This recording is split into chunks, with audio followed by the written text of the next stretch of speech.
Himself America's toughest sheriff, but is Sheriff Joe Arpaio tough enough to withstand a recall election?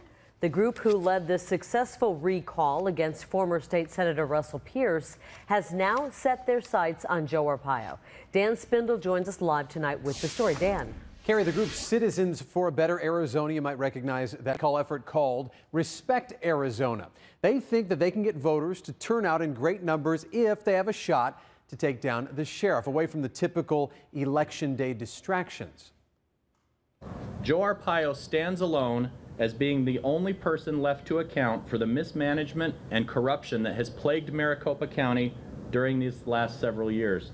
But Joe Arpaio's time to account has come. Chad Snow, the chairman of Citizens for a Better Arizona, put Sheriff Joe Arpaio in the company of former lawmaker Russell Pierce, former county attorney Andrew Thomas, and others who he says have paid for a mismanaged and corrupt Maricopa County government. Never mind the fact that Arpaio won by a wide margin last election day, Respect Arizona believes that they can first get the 350,000 signatures required to force the recall, and then they can oust the longtime lawman from his office. This is a chance to have a clean slate to get away from the presidential politics, get away from the senatorial run of Cremona and Plate, get away from the targeted congressional seats, and really have an opportunity to focus in on the true record of Sheriff Arpaio. They're doing anything but respecting Arizona, especially the voters of Maricopa County. Chad Willems, Arpaio's campaign manager, doesn't think the recall effort has much of a chance, but if it does get to that special election vote, they'll be ready for a fight. We want to prepare for the worst and hope for the best.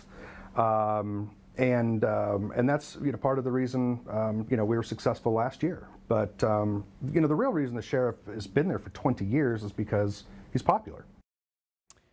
Is he popular enough? You got to believe, John and Carrie, that this group, Respect Arizona, believes that they've got a shot at the recall. The idea of recalling then State Senate President Russell Pierce, you remember, was a pretty tall order. They accomplished that goal. They've got 120 days to gather enough signatures to see if Maricopa County voters agree with them that Arpaio has to go. I'm Dan Spindle, Fox 10 News.